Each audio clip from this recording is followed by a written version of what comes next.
Ana María Méndez, por cierto, la directora de Centroamérica para la organización WOLA, que es la oficina en Washington para asuntos latinoamericanos. Este es un centro de estudios y promoción de los derechos humanos en las Américas.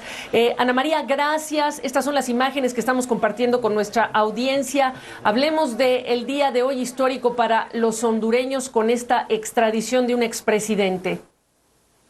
Muchísimas gracias por la invitación, Gabriela. Pues es un gusto para mí poder acompañarles el día de hoy. Pues tiene implicaciones muy relevantes para la región, no solo para Honduras, Gabriela. Esto especialmente por dos cuestiones fundamentales.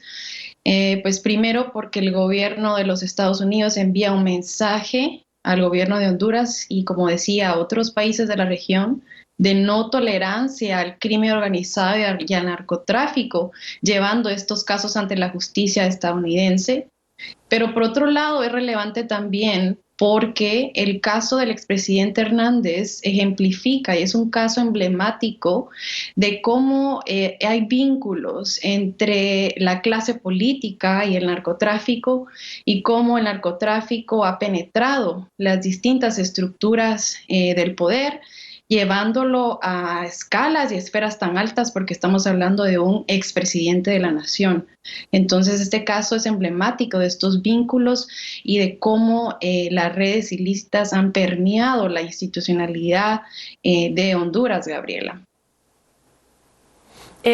Y bueno, este es un expresidente que insiste en su inocencia y mientras es procesado en Estados Unidos, preguntarte de los vacíos o no de justicia en relación con personajes vinculados al crimen organizado, al narcotráfico en Honduras por parte del sistema judicial hondureño. Pues es un problema grave en Honduras, la tasa de impunidad y la ineficacia y la ineficiencia del sistema de justicia a nivel nacional es muy grave. Es importante también tener un poco el contexto de este caso y los antecedentes que se dan en dos procesos que han sido investigados y condenados por cortes de los Estados Unidos, que fue el caso del hermano del propio expresidente y también de un narcotraficante, Giovanni Fuentes Ramírez, que ambos fueron condenados por delitos relacionados a narcotráfico y fue por medio de este caso que se logró evidenciar que también el expresidente Hernández estaba involucrado en estas redes del crimen organizado. ¿Involucrado de qué manera? Nos preguntamos si hubo tres formas, de acuerdo a los testigos de este caso, en los que se evidenció la manera en cómo se implicó el presidente Hernández. Primero, tiene que ver con el financiamiento electoral de la campaña de Hernández por medio de grupos de narcotraficantes. También importante mencionar que el presidente logró proteger a estos grupos de narcotraficantes utilizando las mismas fuerzas de seguridad del Estado, incluyendo al ejército, y también promoviendo y ofreciéndoles contratos con el Estado. Estas tres formas fueron lo que se evidenció en estos dos juicios que fueron muy importantes y que son el antecedentes, pero atendiendo específicamente a tu pregunta, el problema es que la Fiscalía y el Ministerio Público hondureño no tiene hasta la fecha ninguna investigación abierta ni de estos dos casos que fueron el antecedentes, ni tampoco del propio expresidente Hernández, lo que demuestra no solo la falta de ineficacia o ineficiencia, sino la falta de independencia de estas instancias para poder llevar a la justicia a altas esferas del poder que están involucradas en el narcotráfico y en el crimen organizado. Importante dentro de los muchos mensajes que dio Juan Orlando Hernández previo a lo que estaría ocurriendo en cuestión de minutos, que es su extradición a Nueva York, pues ha dicho: soy inocente, soy víctima de una venganza, de una conspiración, dice, estoy seguro que Dios me hará justicia. Pero en vista de lo que señalas, la pregunta entonces es: ¿qué desafíos le quedan a la presidenta Xiomara Castro en relación con las redes de crimen organizado y de narcotráfico por enfrentar?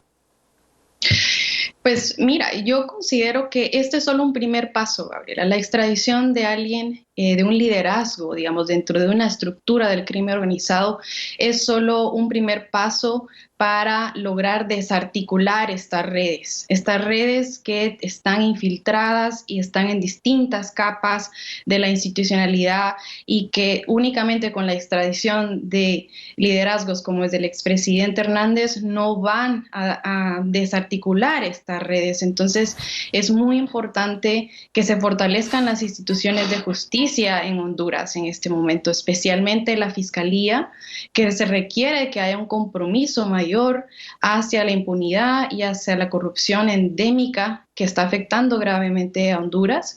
Pero también algo muy importante es que, dada esa tradición histórica de falta de independencia, pero también de ineficacia o falta de competencia de las mismas instituciones nacionales, es importante que los organismos internacionales apoyen al gobierno de Honduras porque requiere del respaldo de la comunidad internacional, especialmente mediante la creación de la Comisión Internacional contra la Impunidad, la cual vendría a ser un organismo respaldado por Naciones Unidas que ayudaría a desarticular estas redes que operan aún dentro de las esferas del poder del gobierno de Honduras, lo cual es un requisito muy importante para que Xiomara Castro logre cumplir con sus promesas, especialmente sus promesas de lucha anticorrupción.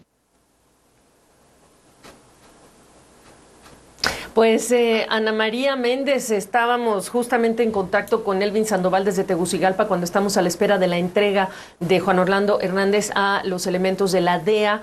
Vamos a mantener el contacto. Te agradezco la oportunidad de esta perspectiva. También importante que esta perspectiva o este evento nos marca los canales de comunicación y de interacción entre el gobierno de Estados Unidos y los distintos países, el canal del Departamento de Justicia de los Estados Unidos o de la DEA y también el canal de lo que son las relaciones políticas con otros miembros del gabinete del presidente Joe Biden. Mantenemos la comunicación, Ana María, y gracias por la oportunidad. Buenas tardes. Voy a hacer una pausa y regreso.